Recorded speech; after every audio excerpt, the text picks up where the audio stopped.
When Robert Downey Jr.'s Ferrari breaks down outside a small, forgotten auto shop, he expects nothing more than a quick repair. But inside, working alone under dim fluorescent lights, is Henry Carter, an aging mechanic whose skilled hands and quiet dignity will change both their lives forever.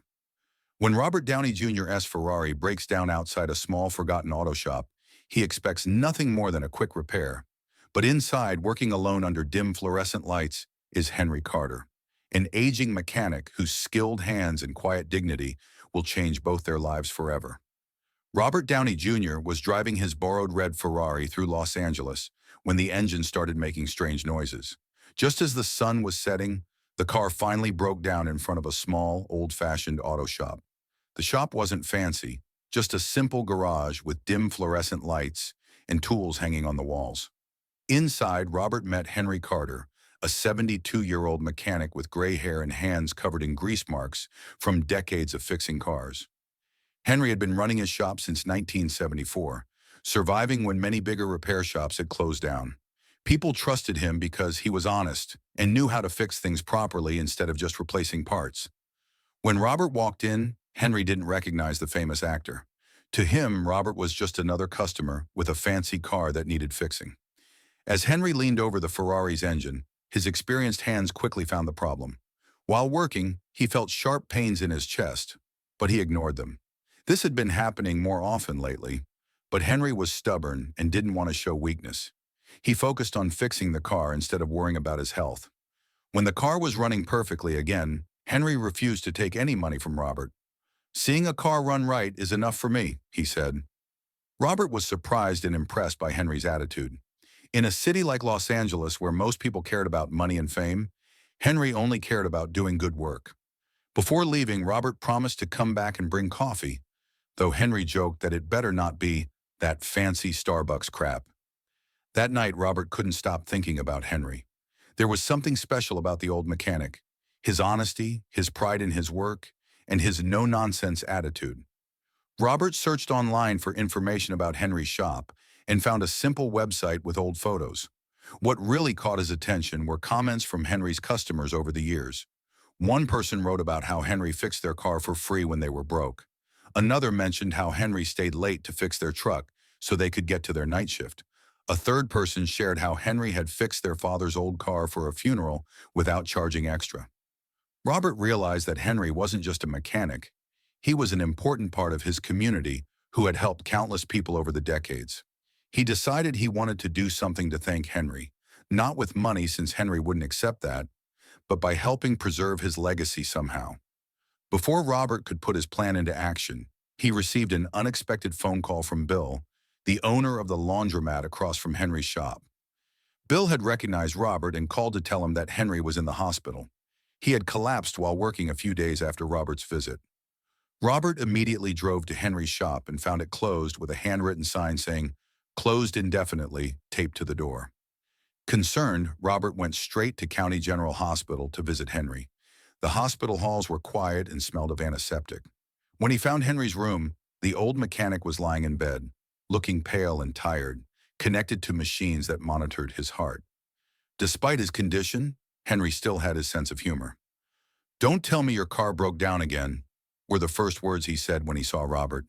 The doctors had told Henry that his heart was failing, like a busted engine that I can't swap out, as Henry put it. Robert offered to pay for Henry's medical bills, but the proud mechanic refused, saying he didn't take handouts. Robert realized he needed a different approach to help someone as independent as Henry. "You built something, Henry," Robert said, "and you're just going to let it die?" This question made Henry think. He had spent his whole life building his business and reputation, and now it would all disappear when he was gone. That's when Robert suggested his idea.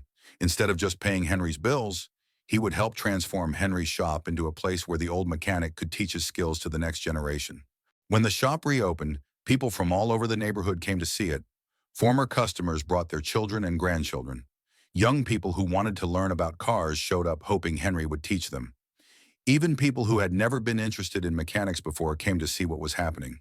Henry was still his gruff self, yelling at a nervous 19-year-old apprentice who was holding a wrench incorrectly.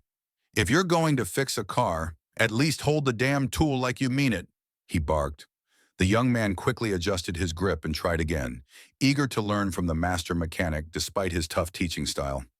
In the evenings after everyone had gone home, Henry would sometimes stand outside looking at his shop's new sign. He felt a mix of pride and gratitude. He had never expected his life's work to continue this way. One night, as they were locking up, Henry turned to Robert and quietly said, "Guess I owe you one, kid." Robert just smiled and shook his head. "Nah, you already paid me back," he replied. When Henry asked how, Robert gestured toward the shop and said, "By proving that the right way is still worth teaching." The story of Henry Carter and his garage spread throughout Los Angeles.